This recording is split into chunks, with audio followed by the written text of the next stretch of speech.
Teman-teman, musibah apapun dalam rumah tangga kita atau apapun bermula dari meremehkan sholat. Sholat yang kita remehkan itu awal dari musibah dalam rumah tangga. Karena sholat bukan hanya tiangnya agama, tapi tiangnya rumah tangga. Sholat yang kita abaikan berpengaruh terhadap perilaku penghuninya. Makanya ketika ada orang yang sholatnya sudah mulai berantakan, selama ini salah pahamnya kita apa? Kita menyangka sholat itu cuma dikerjakan. Makanya kita selalu kalau nanya ke pasangan gini, sayang udah sholat belum? Atau nanya ke anak, kamu udah sholat belum?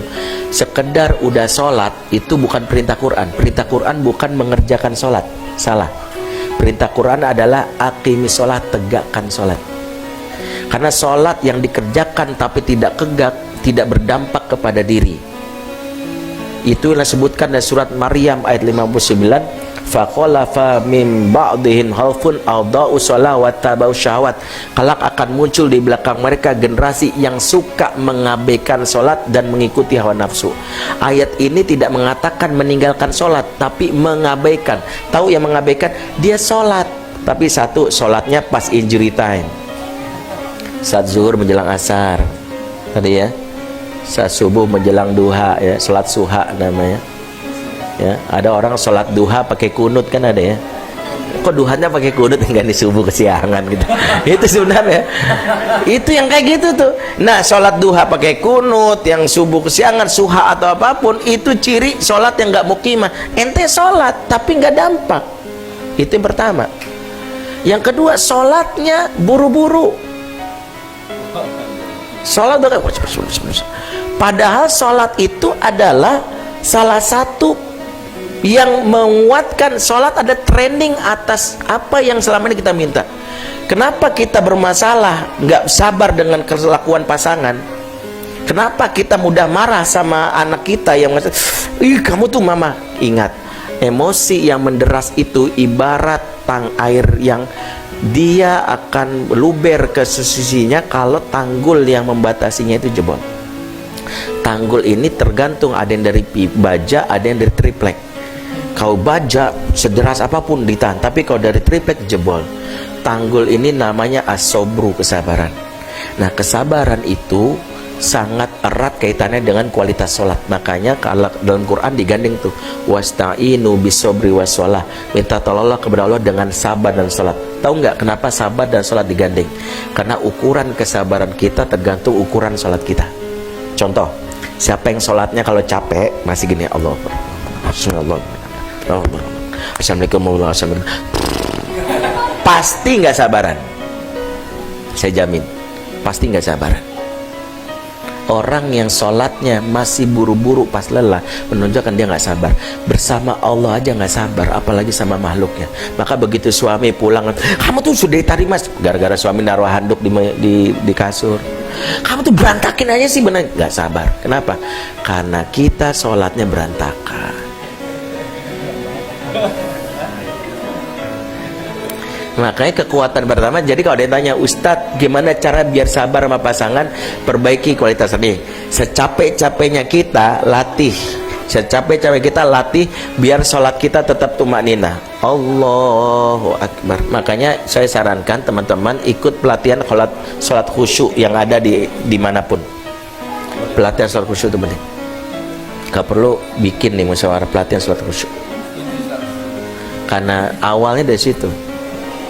Karena gini, ketika sholat kita itu nggak mukimah, sholat sekedar mengerjakan, makanya kita nggak berdampak kepada diri. Ada orang sholat tapi maksiat jalan terus.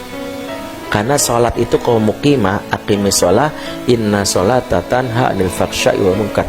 Tegakkan sholat kata Allah, bukan i'malus sholah, tapi tegakkan. Bukan, Allah nggak bilang kerjakan sholat, Allah bilang tegakkan sholat. Karena kalau engkau kerjakan sholat sekedar Allah berlomba sebelum itu menggugurkan kewajiban, tapi nggak dampak kepada jiwa. Tapi kalau sholat yang mukimah, secapek-capeknya Allahu Akbar, Bismillahirrahmanirrahim, Alhamdulillah, khusyuk tumanina, Allah. Apapun terjadi kita tumanina, capek, sempat zikir, insya Allah kita orang sabaran. nggak terpengaruh dengan maksiat. Dan insya Allah saya yakin kita pernah bisa lah kita sholat paling tumak ninah, bisa. Minimal dulu pernah kita lakukan pas ujian praktek sholat pas kelas 6 SD itu, di depan guru agama. Allahu Akbar, Bismillahirrahmanirrahim. Dulu sholat kita kayak gitu dulu. Sekarang sholat kita yang kayak gitu nggak ngefek. Nah, rahasianya hidup berkah mulai dari situ. Makanya ada yang datang ke saya, nggak usah saya sebut, pokoknya inilah teman-teman juga di antara kita. Dia cerita ribut sama pasangannya, bla bla bla bla. Kemudian saya bilang, saya cuma nanya gitu, sholat subuhnya jam berapa antum? Dia bengong, ah. Terus nenek, sholat subuh jam berapa? Terus dia dari gini, Ustadz, Ana tuh kalau malam itu kan ada syuting Ustadz. Kalau syuting itu kadang sampai jam 2, sampai jam 3. Ya itu sholat subuhnya berapa? Ya ntar dulu dengerin dulu Ustadz. Gara-gara subuh, sholat sampai syuting jam 2, jam 3, Ana tidur bablas. Jadi sholat nggak? Sholat Ustadz, jam berapa? Ya kadang jam 7, kadang jam 8. Nah itu. Maka rahasianya kenapa? Mau antum artis kayak, mau antum pejabat kayak, mau antum apapun, antum akan berkah kalau jangan meremehkan sholat. Mau antum bisnismen kayak, mau pengusaha kayak, bahkan penghafal Quran yang sholatnya berantakan, nggak ada berkahnya. Ada nggak? Ada. Dia penghafal Quran tapi sholat subuh masih aja dibangunin, masih aja nggak dapat dia berhasil berkahnya hidup itu. Makanya mulai dari sekarang tekad menjaga apa yang menjadi hak Allah, karena Allah akan menjaga kita. Latihan nggak mudah ya. Saya ngomong aja kadang-kadang juga sholat kalau lagi apa, kadang-kadang masih tuh Allah Akbar itu. Makanya belajar sholat untuk nikmat.